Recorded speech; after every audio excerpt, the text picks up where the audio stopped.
Okay, good morning, class 5 students. Today we are going to start lesson 15, India at Play, from the book Sparrow. Without wasting time, meet him. He is my son, Abhigyan Kumar. He is with me today. So, okay. Games, India at Play, it's a chapter about games and sports. So, basically in this chapter we're going to learn about many games like Kabaddi, Kho-Kho, Kit-Kit, and how these games were played before and how it originated and in which country these games were originated. Okay, now moving on. Games and sports के बारे में जब भी ख्याल आता है तो हम सोचते हैं क्रिकेट के बारे में, फुटबॉल के बारे में, बैडमिंटन और टेनिस के बारे में, लेकिन बहुत ही कम ऐसे लोग होंगे जिनको कबड्डी, गिल्ली डंडा और किट-किट के बारे में ख्याल आता होगा जब प्रेजेंट डेज में जब हम बात करते हैं गेम्स का। लेकिन ये जो गेम्स है कबड्डी, गिल्ली डंडा और किट-किट जो है हज़ारों साल पहले से ये खेला जा रहा है हमारे देश में और अभी भी बहुत लोग उत्साह के साथ इन गेम्स को खेला करते हैं। चलो हम पता लगाते हैं इस चैप्टर में कि ये जो गेम्स है गिल्ली डंडा, कबड्डी और किट-किट, ये कैसे इनकी शुरुआत हुई थी और किसने इनकी शुरुआत की थी। स्पोर्ट्स जब भी हम बात करते हैं तो स्पोर्ट्स हमारे जीवन का एक महत्वपूर्ण पहलू है। बहुत समय पहले ही से लोग जो है स्पोर्ट्स खेला करते हैं, गेम्स खेला करते हैं, ना सिर्फ नॉलेज के लिए बल्कि अपने शरीर को स्वस्थ रखने के लिए। तो शरीर को स्वस्थ रखने के लिए हमें अपने जीवन में गेम्स को ज़रूर अपनाना चाहिए। हाँ, सबसे पहले हम लोग बात करते हैं गेम्स के बारे में। तो यहाँ पे क्रिकेट और फुटबॉल में, क्रिकेट, फुटबॉल, बॉक्सिंग में बहुत महान महान खिलाड़ियों के बारे में हमें पता चलता है, जैसे कि सचिन तेंदुलकर हो गए जिनको गॉड ऑफ क्रिकेट कहा जाता है। इसके अलावा मैरी कॉम हो गई, बॉक्सिंग की, जो मणिपुर से आती है। उन्होंने बहुत सारे मेडल्स और हमारे देश का नाम ऊंचा किया है बॉक्सिंग में। लेकिन कबड्डी, गिल्ली डंडा, किट-किट में ऐसे नाम हमें देखने को नहीं मिलता है। लेकिन फिर भी लोग जो है गाँव देहात शहर में जो है इनको बहुत ही अच्छे से मनोरंजन के साथ, उत्साह के साथ खेला करते हैं। Next page number 84, class 5 students. Kabaddi एक ऐसा गेम है जिसको हम लोग इंग्लिश में कहते हैं रेडिंग एंड डॉजिंग गेम। ये एक ब्रेथ होल्डिंग गेम है। एक ब्रेथ होल्डिंग गेम है इसमें अपने सांस को रोक के लोगों को रेड किया जाता है, आक्रमण किया जाता है ऑपोजिट टीम को। उसके बाद उनको डॉज किया जाता है, यानी टच करके जो है उसे आउट किया जाता है। और एशियन गेम्स में हमारे देश का नाम जो है बहुत ही रोशन हुआ है कबड्डी में, क्योंकि हमारे जो खिलाड़ी है कबड्डी के, उन्होंने बहुत सारे स्वर्ण पदक यानी गोल्ड मेडल जीते हैं। आगे बढ़ते हैं, एक और गेम है जिसको खो-खो कहा जाता है। खो-खो जो है वो राजा महाराजाओं का गेम्स है, जैसे कि रथ पे बैठ के खेला जाता था और इसलिए इसका नाम पड़ा रथेरा। और ये एक बहुत ही एजिलिटी भरा गेम है। एजिलिटी का मतलब फुर्तीला गेम है। अगर आप फुर्तीले नहीं रहोगे तो फिर इस गेम में आप नहीं बने रहोगे। आगे जब हम लोग बढ़ते हैं आते हैं रेसलिंग जो है जिसको हम लोग कुश्ती कहते हैं। कुश्ती ओके, रेसलिंग जो है एक बहुत ही लोकप्रिय खेल है जो बहुत पुराने समय से हमारे देश में खेला जा रहा है। और महाभारत युग में जो है दुर्योधन और भीम, इनके बारे में बताया जाता है कि ये एक बहुत ही महान रेसलर्स रह चुके हैं, ठीक है। और यहाँ पे जो सबसे लोकप्रिय खेल है जो कुश्ती का होता है उसे फ्री स्टाइल वर्जन कहा जाता है। फ्री स्टाइल, किसी भी तरह से आप कुश्ती खेलो। और कुश्ती प्रतीक है बहादुरी का और ताकत का। मतलब जो खिलाड़ी बहादुर हो, ताकतवर हो, वही इसमें महारत हासिल कह सकते हैं। और जो खिलाड़ी कुश्ती को खेलते हैं उनको हम लोग पहलवान कहते हैं, चाहे रेसलर कहते हैं। और ये कहाँ खेला जाता है तो अखाड़ा में खेला जाता है। उसको सिखाने के लिए बहुत सारे रेसलिंग स्कूल बना हुआ है, दंगल बना हुआ है। गाँव में जो है सालाना कंपटीशन हुआ करता है और हर साल जो है एक नया खिलाड़ी उभर के आता है।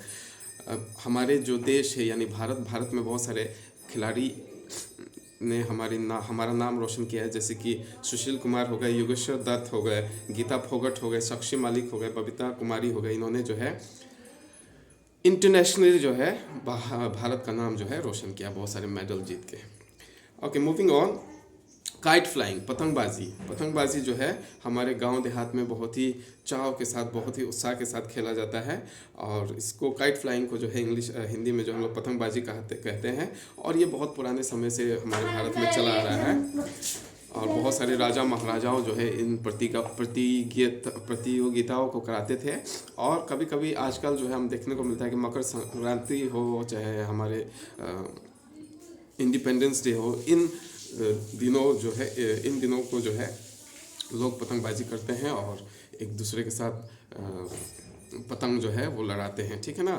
Okay, moving on. Kite battles, पतंग पतंग का युद्ध, काइट बैटल्स जो है ये हुआ करता है कहीं कहीं पे, और एक दूसरे का पतंग का जो डोर होता है उसको लोग काटा करते हैं। कुछ और गेम्स है जैसे गिल्ली डंडा, ये जो है मौर्यन सभ्यता के समय शुरू हुआ था और ये क्रिकेट की तरह ही खेला जाता है, लेकिन क्या होता है कि इसमें जो गिल्ली होता है एक छोटे से लकड़ी के टुकड़े से बना होता है, और डंडा जो है डंडा जो है पतला सा एक छड़ी होता है, और जिसको हम लोग गिल्ली को जो है उस छड़ी से हिट करते हैं, और ऐसे ही गिल्ली डंडा को खेला जाता है।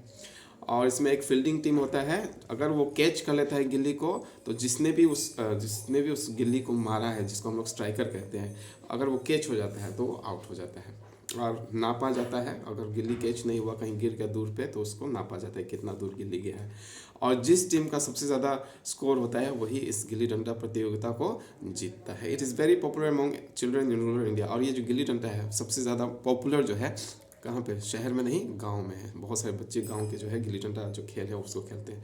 नेपाल में भी इसको खेला जाता है, और नेपाल में इसको बोलता है डांडी बियो, और ईरान में इसको खेला जाता है गिल्ली डंडा को, इसको ईरान में कहा जाता है अलग ढोलक, अलग ढोलक, अलग ढोलक। मूविंग ऑन, एक और गेम है जिसको किटकिट कहा जाता है, चाहे ₹600 खर्चा मत करिए, कितना लागी ओकरा बाद में हमरा हिसाब बताइए। ठीक, 8 बजे 9 बजे आओ, 8 बजे वो जो कुटिया खड़ा रहे, वो जो कुटिया कटवा के तब चले आइए। ठीक, एमे से 1 रुपया खर्चा मत करिए, पैसे तनी। ओके। एक और गेम है जिसको किटकिट कहा जाता है, चाहे स्टापू कहा जाता है। बहुत ही सिंपल गेम है लेकिन बहुत ट्रिकी गेम है, ट्रिकी। प्लेयर जो होता है इसको बैलेंसिंग गेम कहा जाता है, बैलेंस करना है आपको। उसमें जो है जैसे कि हम लोग यहाँ पे देख रहे हो आप लोग, ये जो गेम है किटकिट कहते हैं इसे, चाहे स्टापू कहते हैं, बैलेंसिंग गेम है। अगर आप बैलेंस खो देते हो तो फिर आप उसमें नहीं बने पाओगे किटकिट गेम में। आप लेग को एक पैर पे खड़े होकर इसको खेला जाता है, और आगे बढ़ा जाता है, फिर पीछे आया जाता है बैलेंस के साथ, जब तक कि जो प्लेयर है आखिरी स्क्वायर तक ना पहुंचे तब तक वो खेलते रहता है। इसको हम लोग जो है हॉप स्कॉच भी कहते हैं इंग्लैंड में, और एस्कारगोट कहते हैं फ्रांस में। हॉप स्कॉच, किटकिट को हॉप स्कॉच इंग्लैंड में कहा जाता है, और एस्कारगोट जो है वो फ्रांस में कहा जाता है। मूविंग ऑन, जितना भी गेम्स हमने अभी डिस्कस किया, जैसे कि चतुरंगा, काइट फ्लाइंग हो गया, स्टापू हो गया, किटकिट हो गया, ये सब गेम्स जो है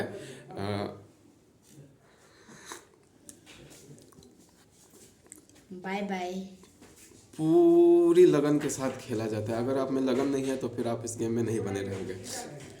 और लगन का मतलब दिल और दिमाग दोनों उस खेल में रहना चाहिए, तभी उसमें आप जीत सकते हो। नेक्स्ट पेज पे आते हैं। आज भारत को गर्व है। क्यों गर्व है? क्योंकि हमारा जो विश्व विजेता है, जैसे कि विश्वनाथन आनंद और ग्रैंड मास्टर कोनेरू हम्पी, ये जो है चेस के जो है ग्रैंड मास्टर बने हैं हमारे देश में। मतलब बहुत सारे ऐसे प्रतियोगिता और बहुत सारे जो वर्ल्ड चैंपियनशिप है इन्होंने जीता है, तो इसलिए हम गर्व करते हैं विश्वनाथन आनंद पे और ग्रैंड मास्टर कोनेरू हम्पी पे। चेस जो जीतता है, जो मास्टर होते हैं उनको ग्रैंड मास्टर कहा जाता है। जो चेस का जो गेम है, जिसको हम लोग शतरंज बोलते हैं हिंदी में, और बहुत पुराने समय में इसको जो है चतुरंगा के नाम से जाना जाता है। और ये जो खेल है चतुरंगा यानी चेस, शतरंज, ये हमारे भारत में ही शुरू हुआ था। एक पर्शियन कवि है जिनका नाम है फिरदौसी, उनको जो है एक भारतीय राजा ने इस चतुरंगा का जो बोर्ड है उसको भेजा था एक राजा के लिए। कहाँ के राजा के लिए? पर्शिया के जो राजा थे उसको भेजा गया था। किसके द्वारा? फिरदौसी के द्वारा, जो पर्शियन कवि थे। और एक भारतीय राजा ने इस बोर्ड को दिया था, यानी चेस का जो बोर्ड है, चतुरंगा का बोर्ड है।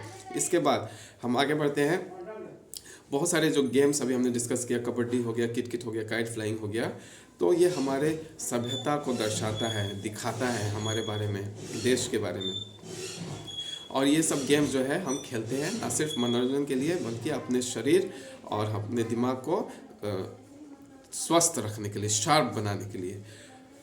लेकिन इसके अलावा जो है सबसे महत्वपूर्ण बात है जो है वो है हम इन सारे गेम्स को अपने मनोरंजन के लिए भी खेला करते हैं। क्रिकेट जो है हमें उतना मज़ा ना दे, लेकिन इन गेम्स में जो है हमारी सभ्यताओं के बारे में बहुत सारे राज छुपे हुए हैं, इसलिए हम इन गेम्स को बहुत ही लगन के साथ, बहुत ही उत्साह के साथ खेला करते हैं। Now class 5 student, this chapter is over